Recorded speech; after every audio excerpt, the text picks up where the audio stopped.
Hello and welcome back to a nostalgia playthrough of Close Combat 3 Cross of Iron Grand Campaign with the Germans on elite difficulty here. And we stomped the opponents pretty hard on the last operation we played. And now, we played on this map on the last one. And now we are attacking. We were defending last time and could be pushed back to this map. But now we're attacking from this map through all these maps. And thankfully, there's no more snow. And apparently our force strength is supposed to be stronger than the opponents. This is the overall for the campaign, by the way, so... Yeah, they have spent a lot more acquisition points than we have, to put it that way. They've also lost a lot more than we have. Either way, let's see what we can do here. Can we maybe upgrade some of our units? We can upgrade this heavy infantry here to a assault squad. Which would give them Gewehr 43s, MG 42 assault, Panzerfaust, and Sturmgewehr 44s. Could be an interesting upgrade. But let's see what we can do to our armored units first. We do have the sniper that we can pretty much just sell, really. It was just used acquisition points, we didn't have any left over. Can't afford Tiger 2s, even if we could, they would still be depleted, so it's... doesn't really matter. Well, low points for Jagdpanzer 4. In fact, so let's just retire the sniper here. And we can upgrade the Stug 3 to a Jagdpanzer 4. It's going to give it a longer gun, meaning it will penetrate more easily, and hopefully a more accessible machine gun that they will actually lean towards using more often. So I think this is what we'll go with there. We got a Panzer IV H, Ferdinand, 2 Tigers, Jagdpanzer 4 and a Brummbär with a stationary 88 as well. So our forces are getting better and better. Stronger and stronger. With a few casualties here and there. Now, once again we have a bunch of hills and there's a village here that we need to take out. But since we have this bunch of hills, you know how I like to play it when there's a bunch of hills now if you watch the previous episodes, and that's by placing all the big guns up on the hill. That's another one of these buildings that you haven't really put enough love and effort into to make properly. It really shows the further into the game you get that they just kind of drop the ball a little as you move on. Maybe due to time constraints. I would like to believe that, because otherwise it's really kind of disappointing, but whatever. Yeah, so we're gonna just put all our tanks up top of these hills here, and see what comes off it, what kind of enemy tanks we might be seeing at the start of the battle. I would like this guy to be a little bit further forward so you can shoot in multiple directions more easily. Put the Brummbär up here.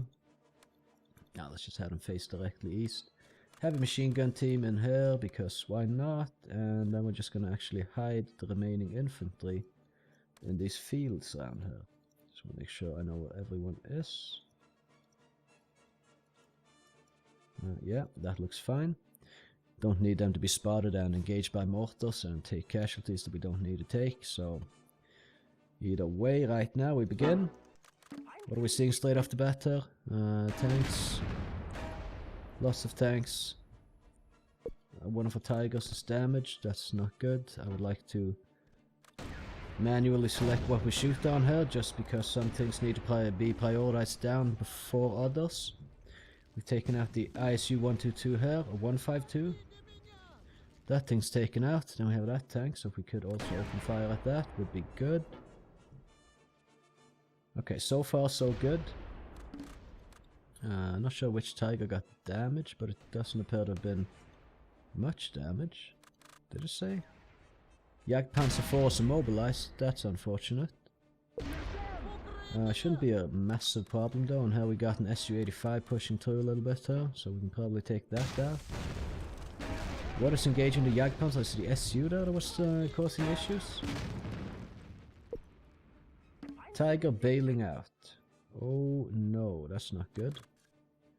That's not what we want to see, but it's always risky to put things up on the hills like this.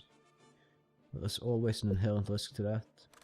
Maybe move the Ferdinand further over here. I would hope this guy would be able to punch through that guy's armor a little bit more effectively. And what are we losing? What do we lose our Tiger to though?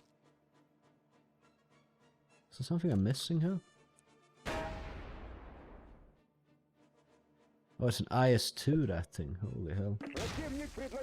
Not sure what took our Tiger out though, but it could have been the IS-2. They are pretty beefy tanks. Late war as hell.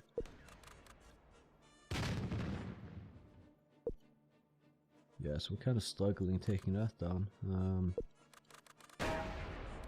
It's unfortunate we don't really have any good shots with anything in the position they are at right now. The IS-2 has been immobilized though. Oh, this guy can shoot the IS-2. That also means the IS-2 can shoot that. Let's move the Tiger over here so I can get shots on the IS-2 as well. Oof. The IS-2 has fired. I have no idea how many crew members are alive still in that IS-2. I would hope not its entire crew. We have been struggling to... Oh no, there we go. Okay.